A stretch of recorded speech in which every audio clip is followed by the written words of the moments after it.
Welcome back to Velshi on MSNBC. I'm Charles Coleman Jr. filling in for Ali today.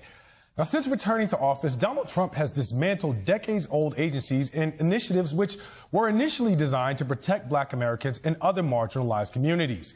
He has justified these actions by claiming he's rooting out racial discrimination disguised as diversity, equity, and inclusion. But as Pulitzer-Prize winning journalist Nikole Hannah-Jones points out in a new essay for the New York Times Magazine, in just months, Trump has managed to upend 6 decades of civil rights progress. And here's how. He's effectively dismantled the Office of Federal Contract Compliance Programs. This is the very agency created to enforce the Civil Rights Act and to prevent discrimination in employment tied to federal dollars. He's also gutted the funding and staff needed to investigate and fight housing discrimination. He shuttered the Office of Environmental Justice and External Civil Rights, which addressed the fact that Black communities are disproportionately exposed to toxic pollutants, pesticides, and waste.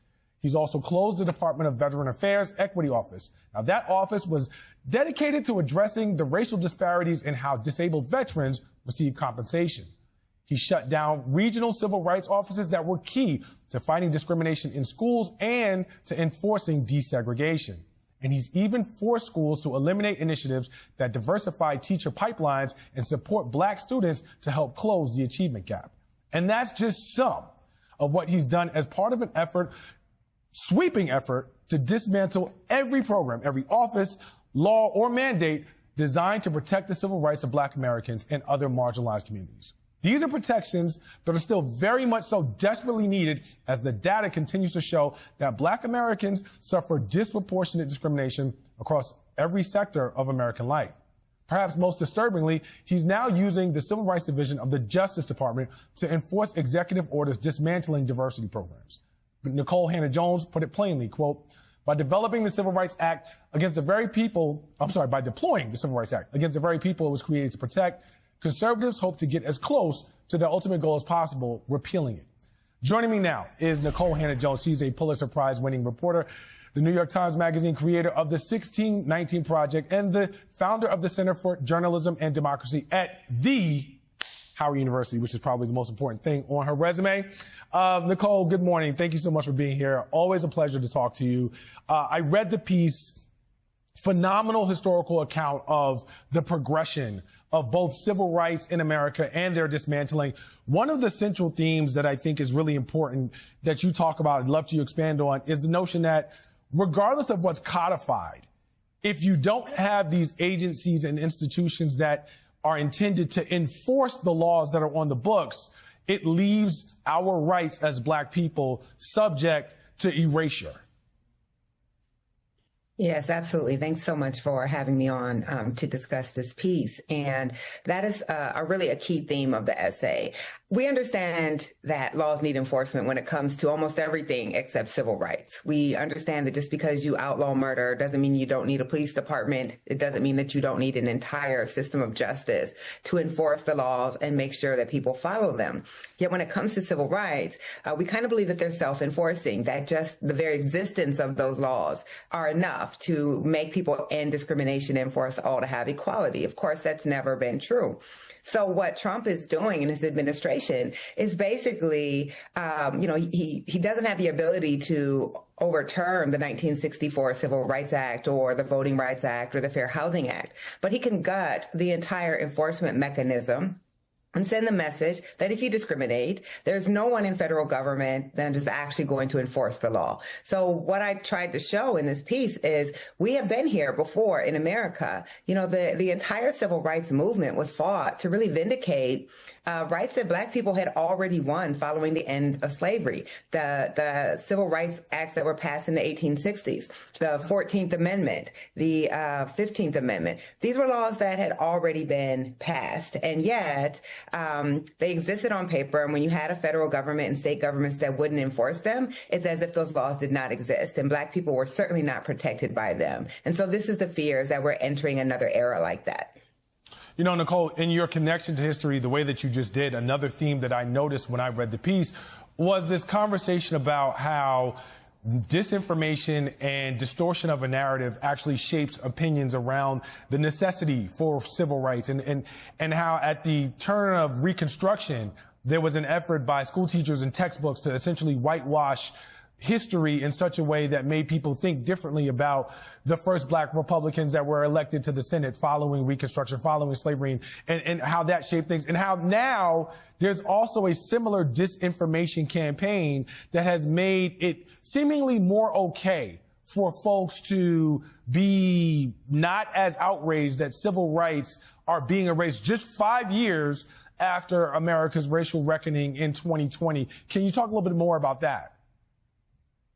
Absolutely. So we know that these efforts to rewrite history, these disinformation campaigns, they go hand in hand. They erase the history first, and that allows them then to erase your rights. And so I talk about this organization called the United Daughters of the Confederacy that rises up after the end of the Civil War. I liken them to, the post-Reconstruction era version of the Moms for Liberty that we see today, which is this group of white women who decide that they want to rewrite the narrative around the white South and why we ever had a civil war in the first place. And so they begin to take control and try to urge the changing of curriculum. They're writing textbooks, and they are basically legitimizing Jim Crow because they are writing a story, a narrative of the South that Black people were incapable of self-governance, that Black people were getting jobs and getting positions that they didn't deserve, that may sound familiar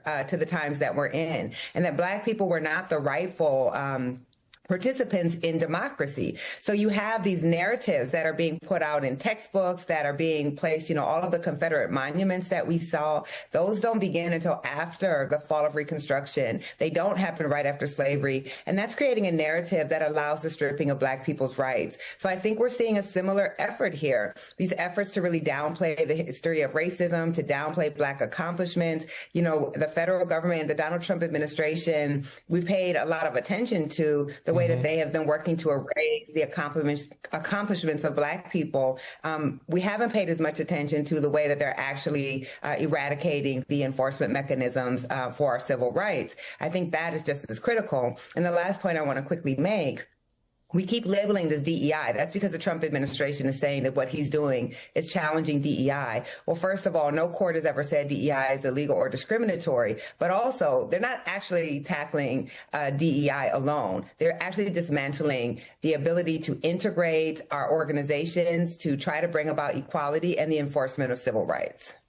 Always something that I think about, which is paying as much attention to the equality of outcomes as we have tried to the equality of opportunity. So much I could talk to you about this, but thank you for your time this morning, Nikole.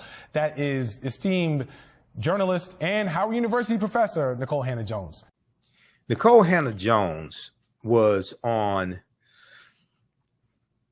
she was on MSNBC a few weeks ago, interviewed by Charles Coleman. And Attorney Charles Coleman Jr. And she was talking about how Donald Trump has upended 60 years of civil rights progress. Donald Trump has upended 60 years of civil rights progress in 2 months. So she wrote a essay for the New York Times. It's an extensive essay. I printed it out. It's 14 pages.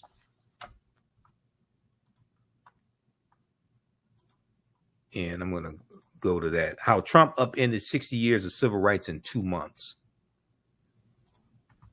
And this deals with the consequences of elections. This deals with a lot of what I was talking about before the November 5th, 2024 election, warning people about Project 2025. Warning people about Agenda 47, which is the Agenda 47 was Donald Trump's agenda, which mirrors Project 2025. Project 2025 basically tells you how to implement Agenda 47. How Trump upended 60 years of civil rights in 2 months.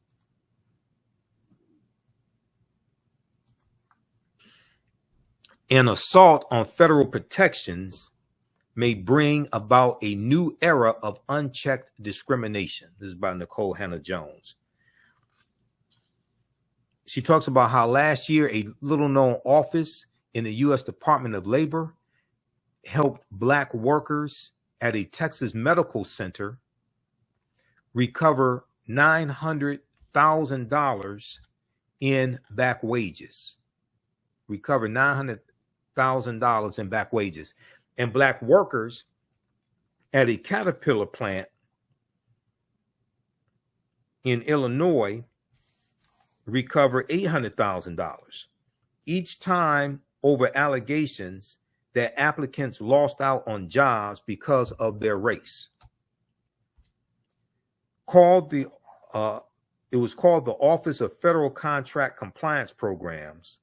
This division investigates and fights employment discrimination for 1/5 of the U.S. labor force. It was created in 1965 when President Lyndon Johnson signed an executive order strengthening the provision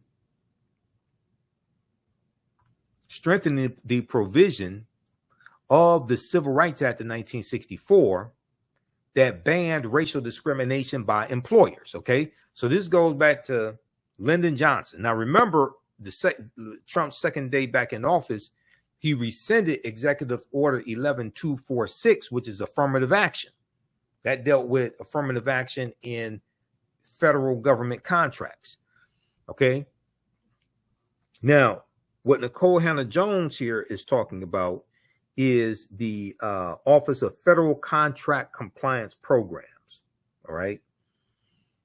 And this division investigates and fights employment discrimination for 1/5 of the U.S. labor force. It was created in 1965 when President Lyndon Johnson signed an executive order strengthening the provision of the Civil Rights Act of 1964 that banned racial discrimination by employers.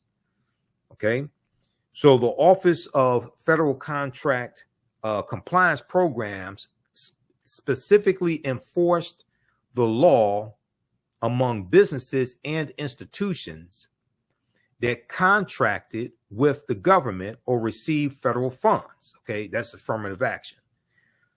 The landmark law also banned segregation and discrimination in all public places, including schools, libraries, restaurants, and buses. For more than 60 years, the executive order helped many thousands of workers who had endured discrimination. Yet, despite the law, research shows that African Americans continue to face pervasive employment discrimination at a rate that has not declined since the late 1980s. On his second day in office, Donald Trump labeled the Office of Federal Contract Compliance Programs efforts to enforce the 1964 Civil Rights Act illegal and discriminatory, presumably against white people. Donald Trump labeled this illegal and discriminatory, presumably against white people. So one of the themes of Donald Trump's campaign in 2024 was white grievance, and that white people were the main people harmed by racism.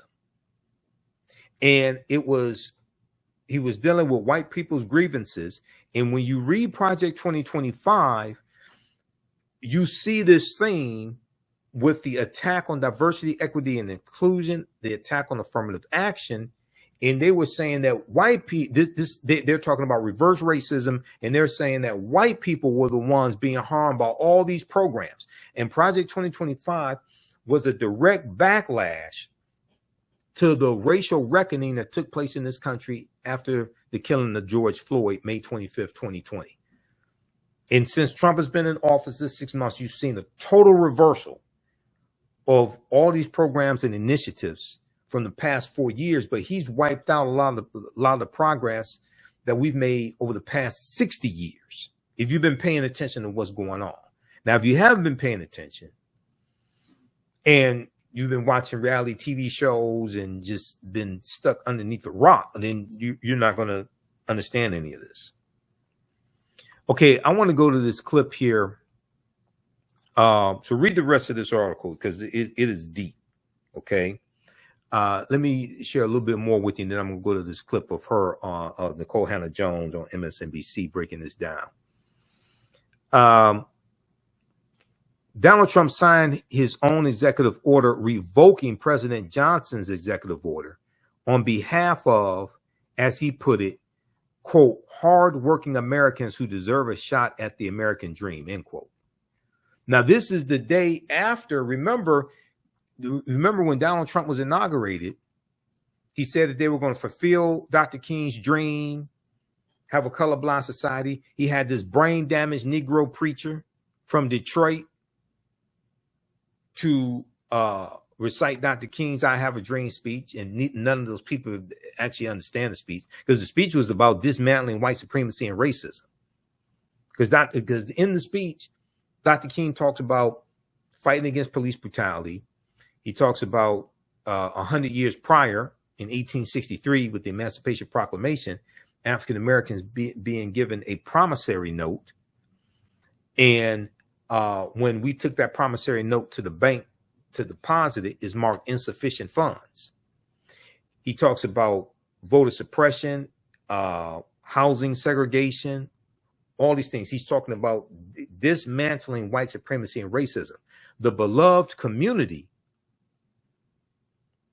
when Mahalia Jackson screams out, tell them about the dream, Martin, and he shifts and starts talking about the dream, that's about the beloved community. That's what happens after you have dismantled white supremacy and racism.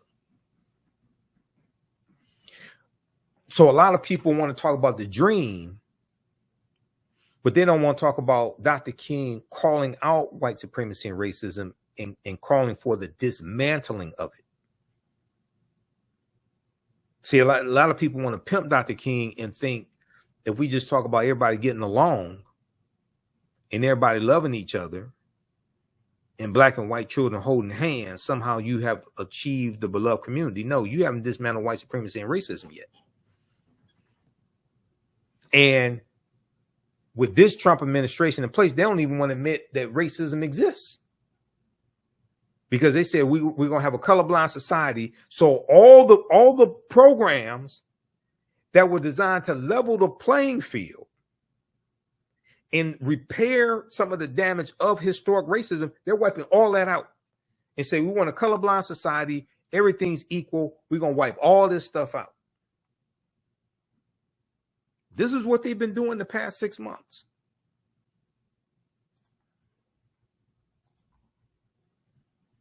Now, I want the reparations people who said, now pay close attention. The reparations people who said, we're not going to vote unless we get reparations. We ain't going to vote for Biden. We ain't going to vote for Biden. We ain't going to vote for Kamala unless we get reparations. Now, what are you getting from Trump? Because Trump said he's going to unleash the police on your ass. And Trump said he campaigned on giving police 100% immunity from criminal prosecution.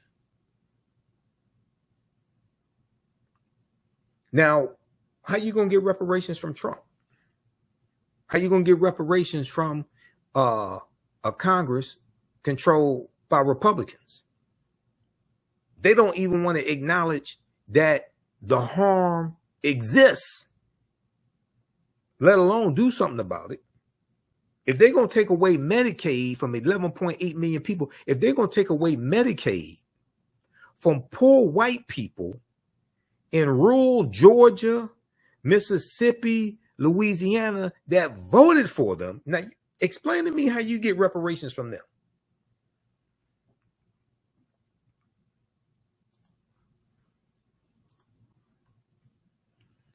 Within the week, Trump's acting Secretary of Labor ordered the Office of Federal Contract Compliance Programs to, quote, immediately cease and desist all investigative and enforcement activity, end quote, and close all open cases. A few weeks later, the OFCCP's acting director proposed slashing its staff by 90%. Now, the attack from Doge on cutting the federal government, gutting the federal government of employees, 2.3 million federal employees, gutting it, 19% of the federal employees are African American. So when you talk about gutting the federal workforce, you're talking about defunding Black America. You're talking about negatively impacting us financially and our health care through our jobs. We're paying for homes, paying for mortgages. We're paying for children in college. It was Trump's 6-3 conservative Supreme Court that struck down Joe Biden's executive order on student loan forgiveness. And African Americans disproportionately carry student loan debt. That would have greatly helped many of us. In fewer than 2 months, 6 decades of civil rights enforcement was essentially dead.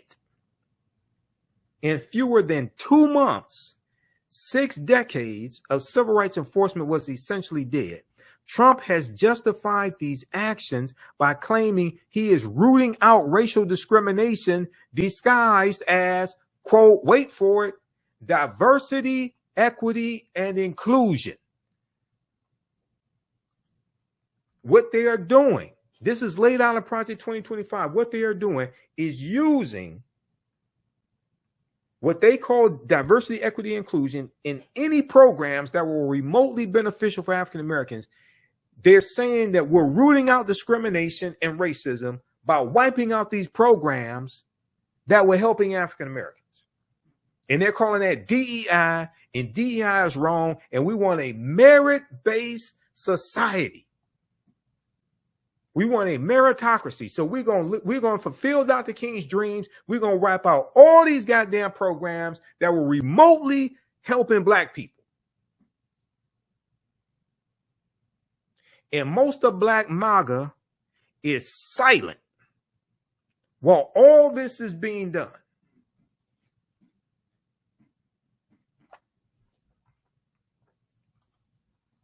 Trump has justified these actions by claiming he is rooting out racial discrimination disguised as diversity, equity, and inclusion. Indeed, the other federal agency charged with investigating employment discrimination, the EEOC, Equal Employment Opportunity Commission, recently created a page on its website dedicated to helping white Americans file complaints based on being victimized by diversity, equity, and inclusion programs. Now, all this was laid out in Project 2025.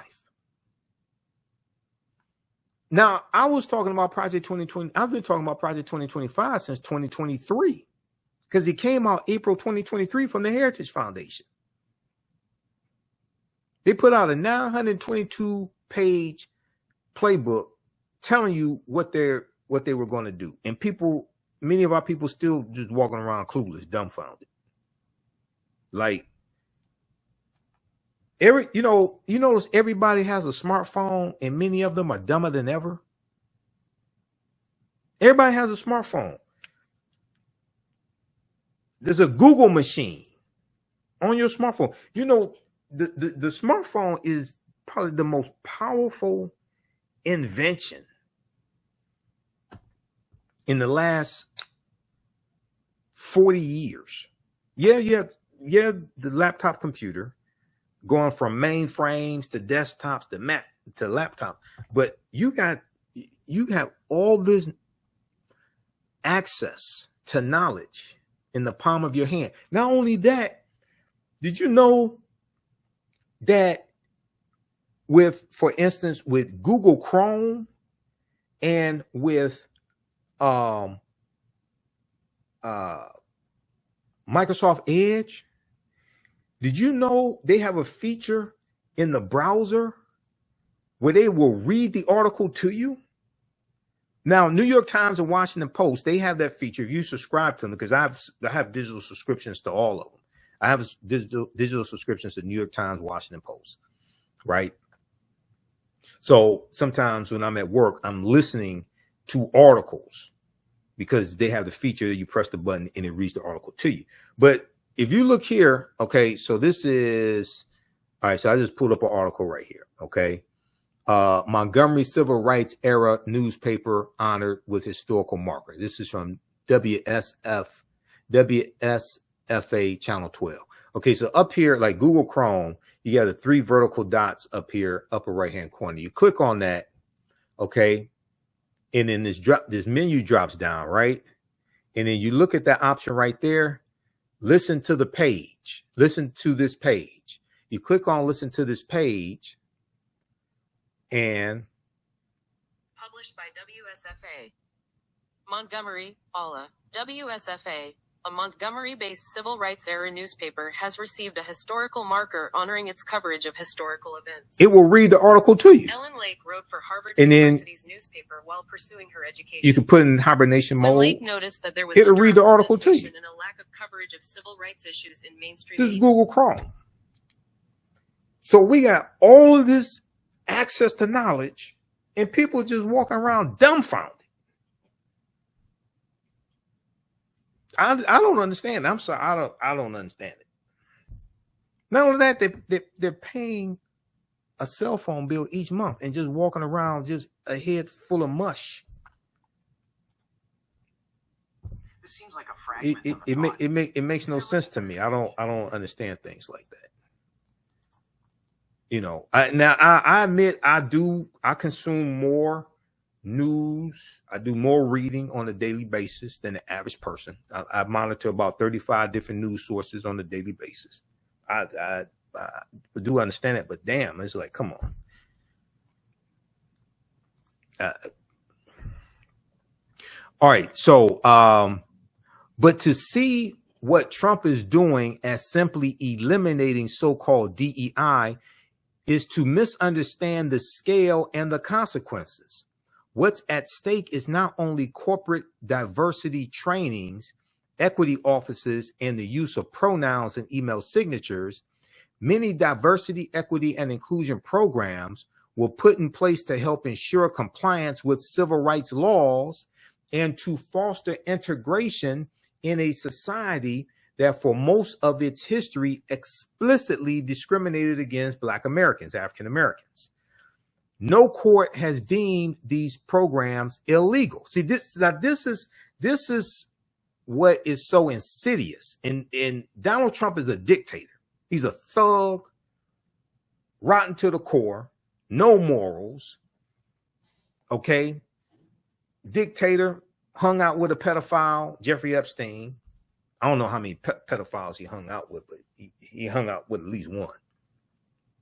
Jeffrey Epstein, well, Ghislaine Maxwell too. So that makes 2. Okay. No court has ruled that diversity, equity, and inclusion is illegal. Donald Trump claims that it is. So his executive orders, and he did 145 executive orders in the first 100 days. Not all of them dealt with DEI, but what they're doing is they're saying DEI is illegal. They're investigating universities using diversity, equity, and inclusion as the pretext. And they're saying DEI is illegal. No court has ruled that DEI is illegal.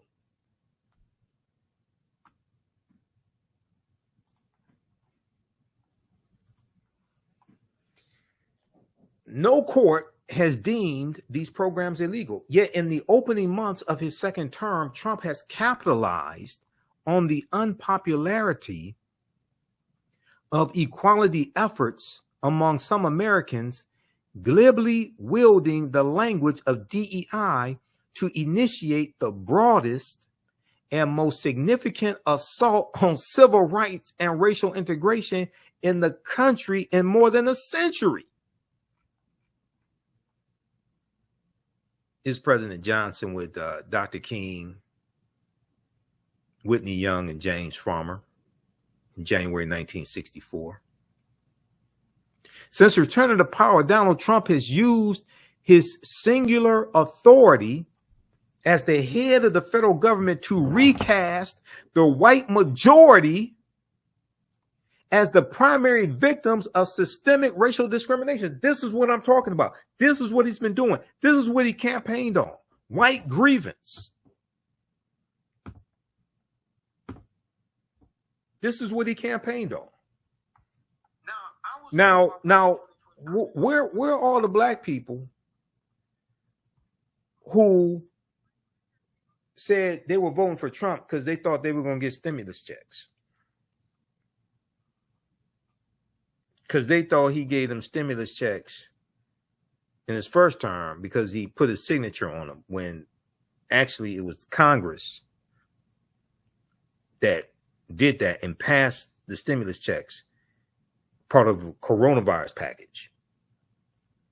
That came from Congress. Article 1, Section 9 of U.S. Constitution, Article 1, Section 9, Clause 7, power of the purse. The ability to tax and spend belongs to Congress. So you have black people saying, we want those stimmies again. Donald Trump didn't campaign on stimulus checks for black people. He did campaign on unleashing the police on your black ass, though.